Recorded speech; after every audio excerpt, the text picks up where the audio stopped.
the Chair, Council of Governors, the Chair Agriculture, Honorable Lusaka, karibu.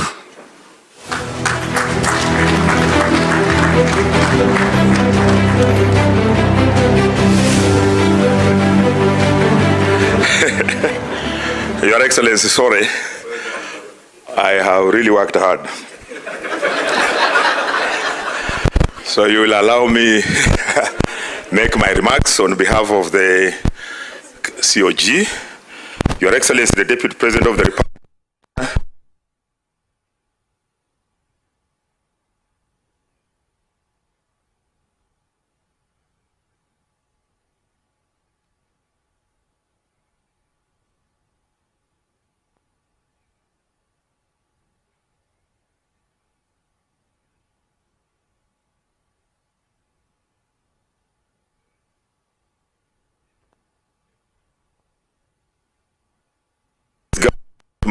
Is not managing the sugar sector from a distance.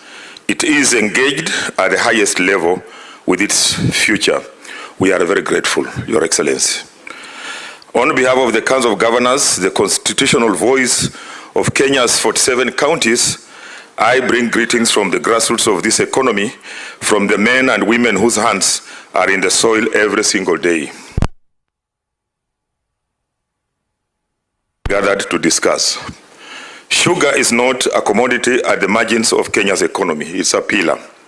The sugar sector directly supports the livelihoods of over 6 million Kenyans, farmers, transporters, factory workers, input suppliers, traders, and the entire rural communities whose economies rise and fall with the cane cycle. It contributes significantly to our agriculture GDP. It anchors the Western Kenya economy in ways no other crop can replace. And every reform, every commitment must be measured against their lives. If it does not reach them, it has not succeeded. If it does not change their reality, it is noise. On the role of the county government, I must be unambiguous. Kenya's constitution is not silent on this matter. Agriculture is a devolved function. That is not a bureaucratic detail. It is a democratic design. Counties are not implementation agents waiting for instructions from Nairobi. We are constitutional partners in the development of this sector. County governments license farmers, support extension officers, develop irrigation and water infrastructure, manage land use, and maintain the rural roads that move cane to factories. We are the last mile. And as in every supply chain, expert in this room knows the last mile is where value is either created or destroyed. Yet for long, county governments have been consulted after sugar policy is designed rather than during its conception. This must change. An inclusive sugar economy demands inclusive governance. The Council of Governors is calling for a formal, structured, and permanent seat at the national sugar policy table, not as guests, but as principals. When counties are empowered, the farmers are marginalized. It is the smallholder who pays the price. That equation is not negotiable. Let me speak now about the reforms, because this administration deserves to be acknowledged for political courage. The Ruto administration inherited a sugar sector in deep structural distress, decades of mismanagement, debt-ridden parastatals, unpaid cane proceeds, factional politics around factories, and a regulatory environment that rewarded patronage over productivity. Turning that around was never going to be painless, and the temptation to move slowly, to protect vested interests, to manage the politics, rather than fix the problem, that temptation was real. But the reforms have come. The liberalization of sugar imports has injected competitive discipline into a sector that had grown comfortable with inefficiency. The privatization of state sugar companies, long overdue, signals the end of factories that existed to serve political interests rather than produce sugar. The push toward contract farming framework is restructuring the relationship between the farmer and the miller on fairer, more transparent terms. The commitment to clearing historical cane payment arrears is not merely financial relief. It is a restoration of trust, and trust is the foundation on which everything else must be built. These are not cosmetic changes, they are structural. The Council of Governors stands firmly behind them, even as we call for their implementation to be accelerated and for county governments to be empowered as full partners in the execution. The woman who rose before sunrise this morning, she's watching. The young man who wants to build in Nzoia, he's watching. Let us make sure what we see, what they see is a government and a sector that is following through.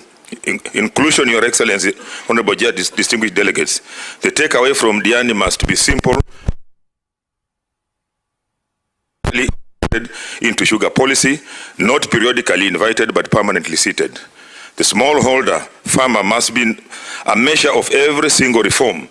If it does not reach her hands, it has not worked. Investment in research, modern varieties, and irrigation infrastructure must move from proposal to implementation without further delay. Accountability must be non-negotiable. Every beyond our borders, it feeds a regional demand that Kenya is uniquely positioned to supply. When we speak of building a sustainable, competitive, and inclusive sugar economy, we are not speaking in abstractions. We are speaking about whether a mother in Mumias can afford school fees after harvest. We are speaking about whether a young man in Nzoia sees farming as a future or a curse. We are speaking about national food security, rural industrialization, and Kenya standing as an agricultural powerhouse in this continent. The stakes are that high. That Your Excellency, Honorable Chair, distinguished delegates, I want to speak directly about where we meet today and what this moment demands of us. We are indeed a place of beauty, yes, like the governor has said, but today something more. I want to speak plainly about the kind of meeting this must be. When the historians of Kenya's sugar sector sit down to write, and they will write, I want them to point to Diani.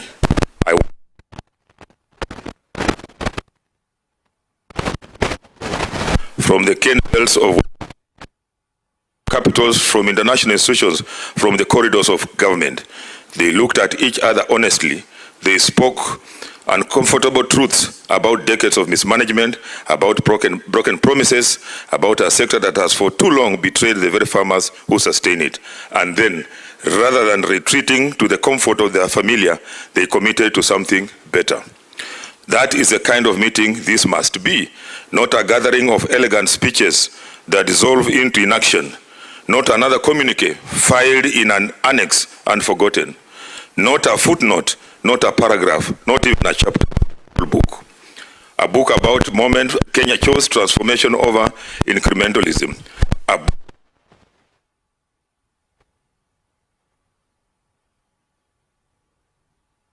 partners aligned behind a shared vision and refused to leave the table without a binding commitment or action. A book that the future generations of sugar farmers will point to and say, that is where it turned around. That is where they finally mend it. That is the weight of this moment. Let us carry it accordingly. I want to speak about the people who send us here. Because somewhere in Western Kenya, as we gather in this beautiful coastal setting, there is a woman, a sugarcane farmer, who rose before sunrise this morning. Before the light came, she was already in her shamba, hands in the soil, tending to a crop she has tended season after season through the broken promises of an unpaid proceeds and grinding uncertainty of a sector that has too often let her down. She's not here asking for pity. She does not want our sympathy. She's not a statistic in our presentations or a photograph in our brochures. She's asking for action. And there is a young man in Nzoia, educated, ambitious, full of energy, who wants to build a future in agribusiness. He has ideas, he has a drive, he has worked, his parents farmed the land, and he wants to do more with it, to build something, to create something lasting. But when he looks at the sector he's supposed to inherit, what does he see? Broken mills, bounced checks, a value chain riddled with mistrust and dysfunctional. He's not asking for our sympathy. He does not need our condolences. He's asking for our leadership. These are the two people this meeting must serve. Everything we decide here, every framework, shilling, every promise made on these shores must be tracked and reported. And as we must leave Diani with urgency, not the urgency of panic, but the urgency of people. Human cost, when no longer can afford to ignore. Kenya's sugar belt is not a problem to be managed. It's a strategic national asset. The last time, in the long time, a government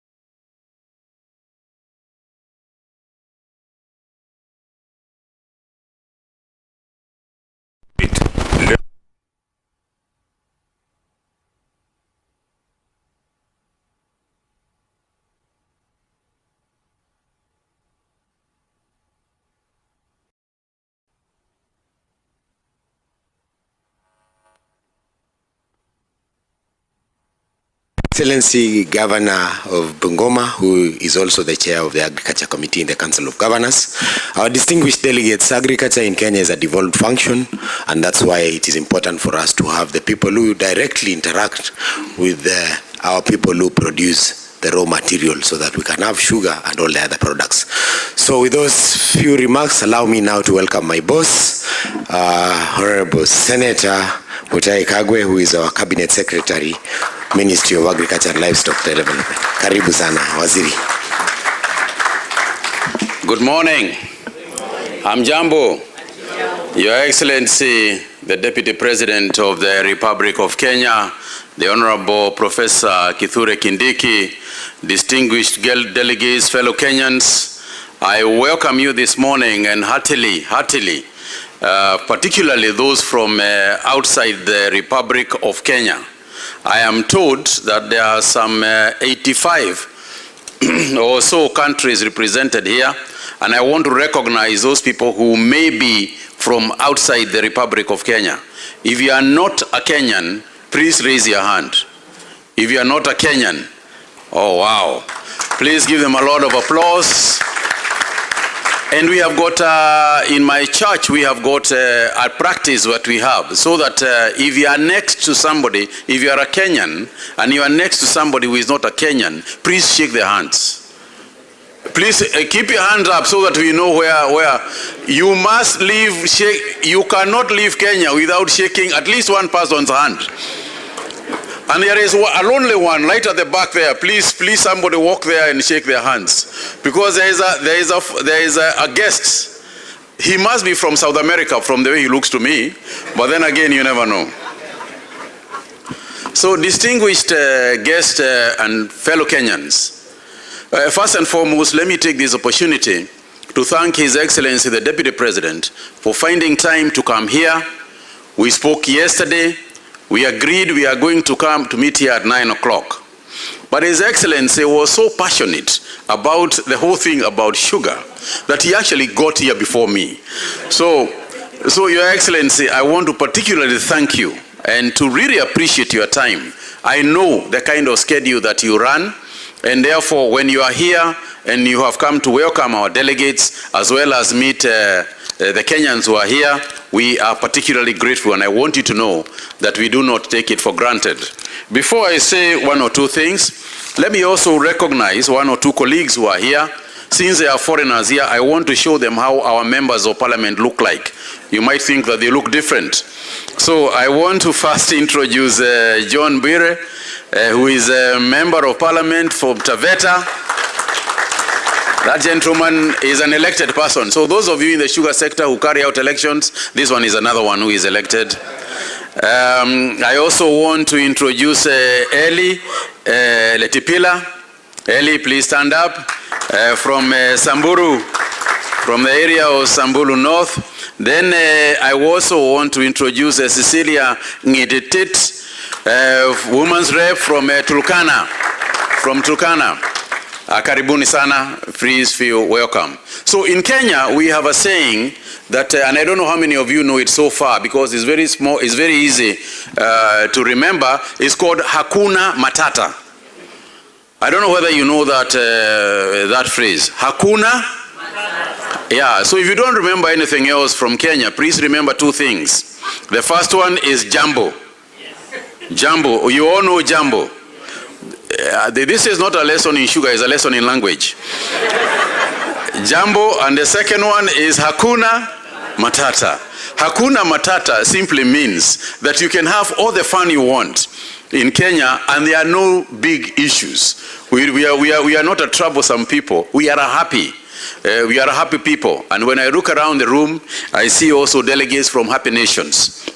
So let me just say that agriculture in Kenya, and I will specifically want to welcome you as a CS for agriculture, where the sugar sector lies. We are particularly delighted that you chose this country to be the venue for this 68th sugar seminar.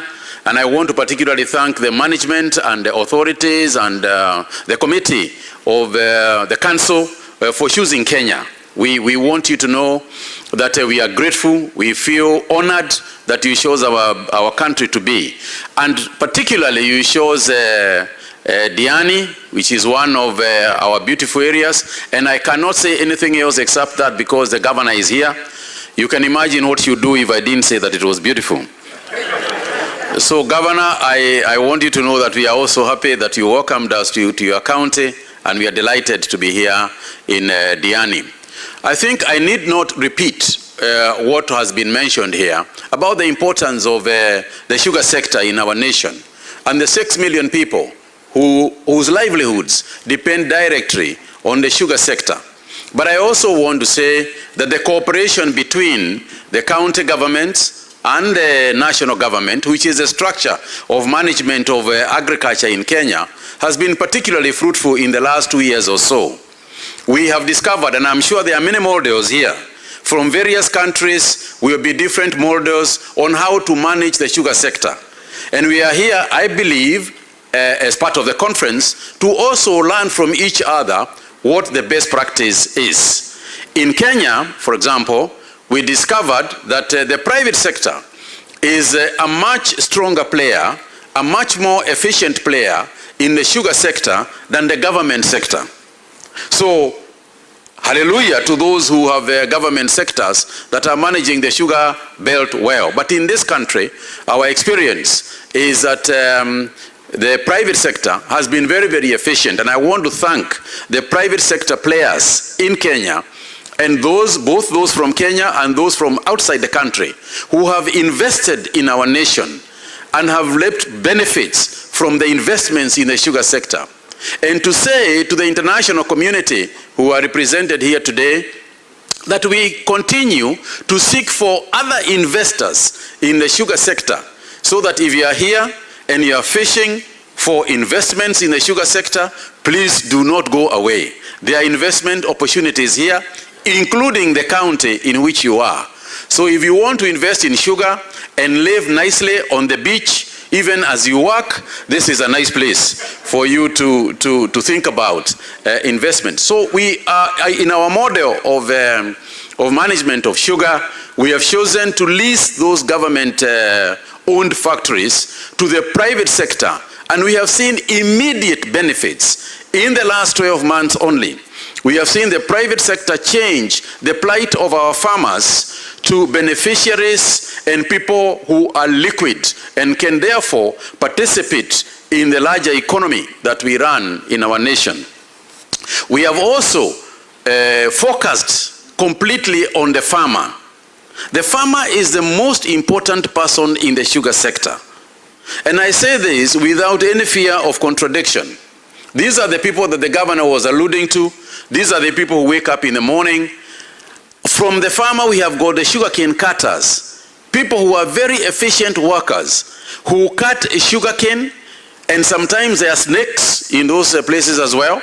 I know that it is the same in your countries as well. But there are sugarcane cutters, whether mechanized or not mechanized. We know that there are workers who are in those sugar sectors. But there is a tendency for us globally, as a global community, to focus so much on the sweetness of sugar, on the trade of sugar, on how sugar, the commodity of sugar, that we forget that without those people, if we do not, as a global community, if we do not address the plight of the farmer, the plight of the sugarcane cutters and other sugarcane workers, if we do not focus and think about those people, then our industry can be threatened, not from outside, but from within. I think the second factor that I want to highlight, Your Excellency, has to do with the byproducts of sugar. And to say that in our nation, and this is something we want to learn from the best in the industry, in our nation, the sugar sector is focused purely on table sugar, so to speak. But there are many, many byproducts, and especially as we face the Middle East and hear of now a very famous place called the Strait of Hormuz, we now begin to think about ethanol very seriously, and the place that ethanol can play in terms of fueling the economies and the industries that we run, and the motor sector. So for us, we would like to invite those of you who are here to work with us in co-generation, in ethanol production, so that even as we think about the table, we also think about other activities. And I'm aware that in some countries represented here, sugar is a byproduct of the activities that happen in the sugar sector. This is information that hopefully we will share. In the next 2 days, in the next 3 days that we are here, let us share this information together. Because when everybody is efficient in the world of sugar, when everybody is doing the best that they can, then the world is that better off than it is when some are inefficient and some are efficient. So, Your Excellency, distinguished guests who are here today, I think today is the day for His Excellency to tell us and to tell you what he would like to do. On my part, what I would like to do as a final gesture to you is to simply say to you that you are most welcome. I hope that before you leave this country, you will not just have spoken about sugar. There are very many other things that happen in this country. And you just need to walk around the beach and you'll see them. You just need to visit in the evenings and you see the nightlife that we can offer you, even for good Christians. There is a place for everybody in our nation.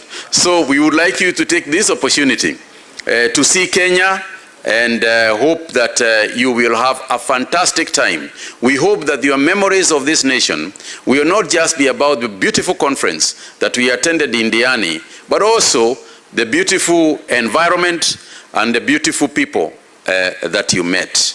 Climate change is with us. We will see that as you walk around, and climate change is affecting our sugar sector, but these are issues that we all face everywhere in the world. For now, karibuni Kenya, mujienjoy Kenya, na hakuna matata. On that note, Your Excellency, may I take this opportunity to welcome you to speak to the distinguished guests. If you would just stand up so that we can introduce His Excellency to come and make a speech.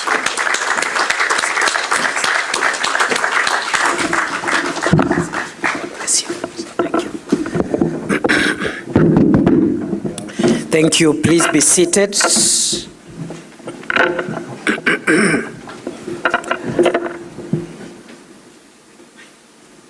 Jambo.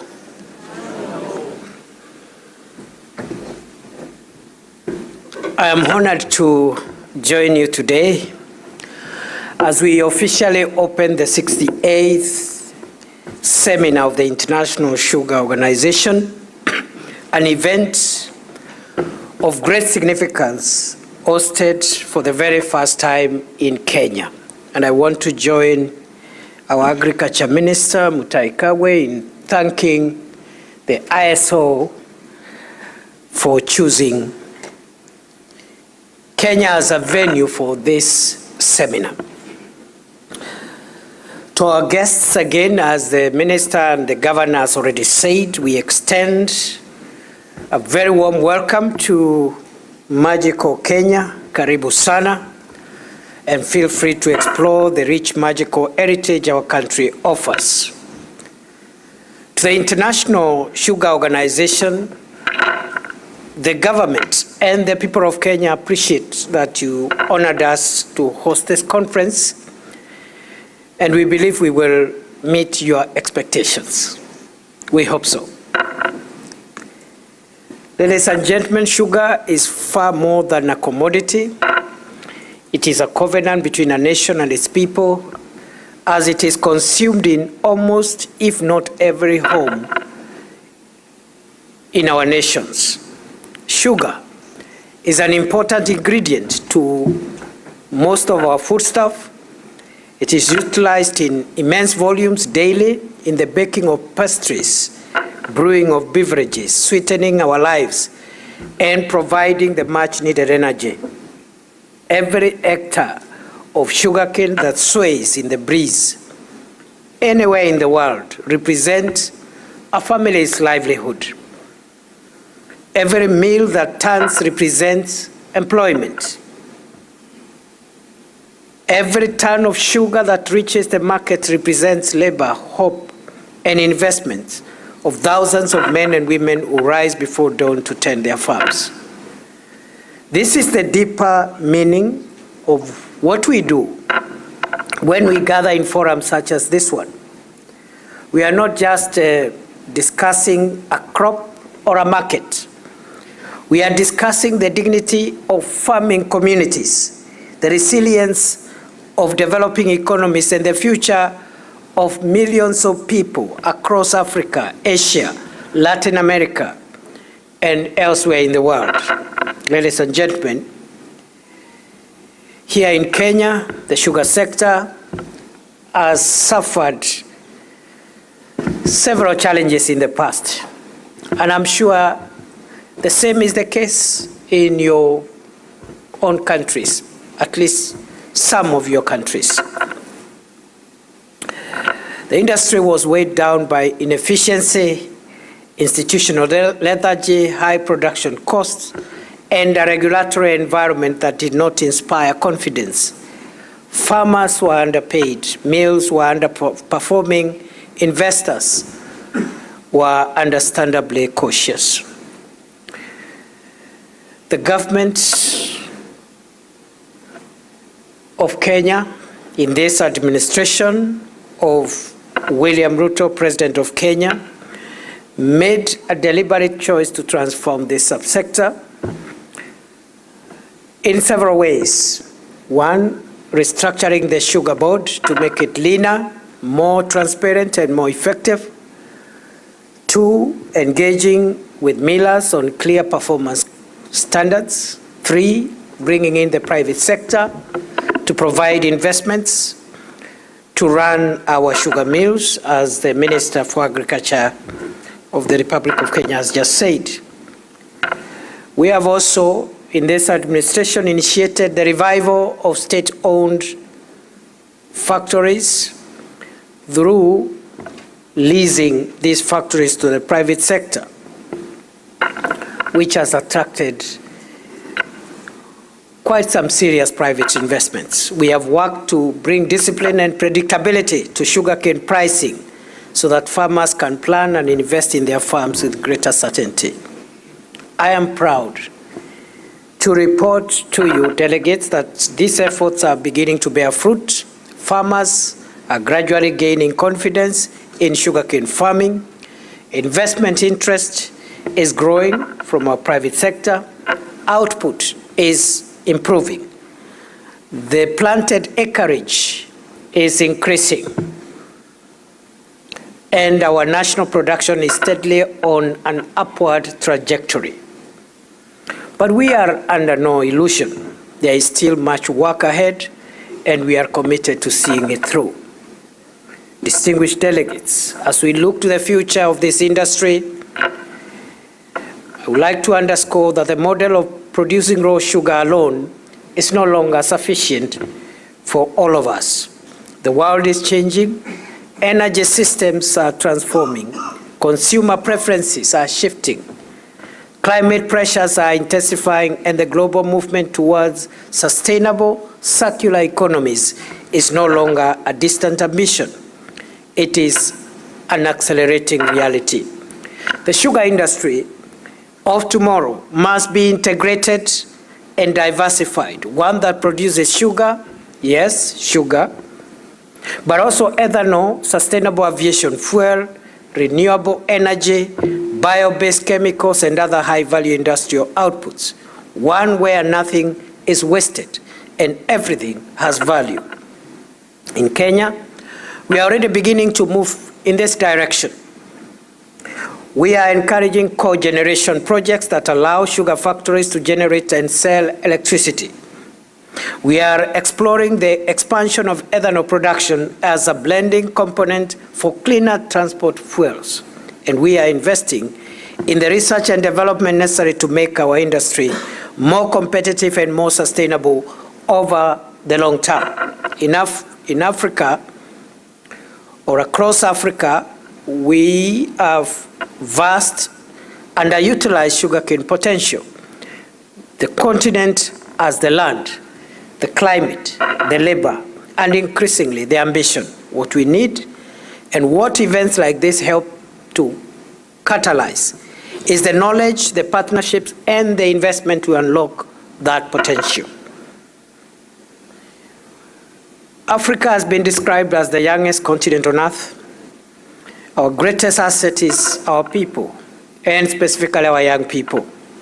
But we will not attract young Africans into agriculture with sentiment alone. Young people are pragmatic. They follow opportunity. They go where innovation lives and where enterprise thrives. Our task as governments and industry leaders and as investors is to transform agriculture into the kind of sector that ambitious young people want to be part of. That means embracing digital tools and precision farming, creating agribusiness ecosystems that generate real wealth, and building the infrastructure, the logistics, and the financing systems that allow agricultural enterprise to flourish at scale. The sugar industry, properly transformed, can be a powerful vehicle for exactly this kind of economic inclusion for African youth. Ladies and gentlemen, we cannot talk about the future of agriculture and industry without confronting the realities of climate change. Across Kenya and the broader region, we are witnessing the effects of a changing climate in real time. Rain patterns and volumes are often inconsistent, while droughts and floods are becoming more frequent. This unpredictable weather pattern is not a future challenge, it is a present reality demanding urgent response. Climate adaptation must therefore be embedded at every level, in the varieties of crops we grow, in the water management systems we employ, in the farming practices we deploy, and in the resilience of the supply chains and manufacturing processes we build. The sugar sector can be part of the climate solution. Biofuels, renewable energy from bagasse, and circular bioeconomy models put the sugar industry in a unique position to contribute meaningfully to the global transition away from fossil fuels. No conversation about the future of agriculture is complete without an honest discussion about international trade. The global sugar market remains one of the most distorted in agricultural trade. Production subsidies, export support, and import barriers in various parts of the world create conditions that are deeply unfair to developing country producers who simply want to compete on the merits of their products. Kenya stands firmly in support of a rule-based, transparent, and equitable international trading system for agricultural commodities. We believe that a genuinely free and fair trade is in the long-term interest of producers and consumers alike. I call on all partners, and particularly those from major producing and consuming nations, to work in good faith towards trade arrangements that give developing country industries the space to grow, to invest, and to compete on a level playing field. The International Sugar Organization has a vital role to play in this regard, and we commend its continued commitment to dialogue, research, and advocacy on behalf of the global industry. Distinguished delegates, as you engage in this conference, I encourage you to write the future of the sugar industry boldly, wisely, and collectively to inspire growth, sustain hope, and ignite passion from our citizens. On behalf of President William Ruto, the government and the people of Kenya, I wish you exceptionally productive deliberations. May your time here in Diani be both fruitful and memorable. And on that note, I bring you greetings from the leader of our country, President William Ruto. He sends his greetings and wishes you well. And because my task was to officially open the conference, I have already discharged my mandate. And with those many remarks, it is now my honor, my privilege to formally declare the 68th International Sugar Organization Seminar officially open. Asanteni sana. Thank you very much. Merci beaucoup. Obrigado. Thank you very much. God bless you.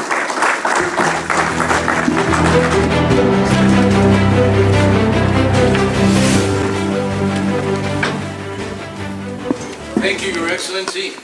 On behalf of the entire World Sugar family, I'd like to gift you with the ISO sugar tie for you to wear proudly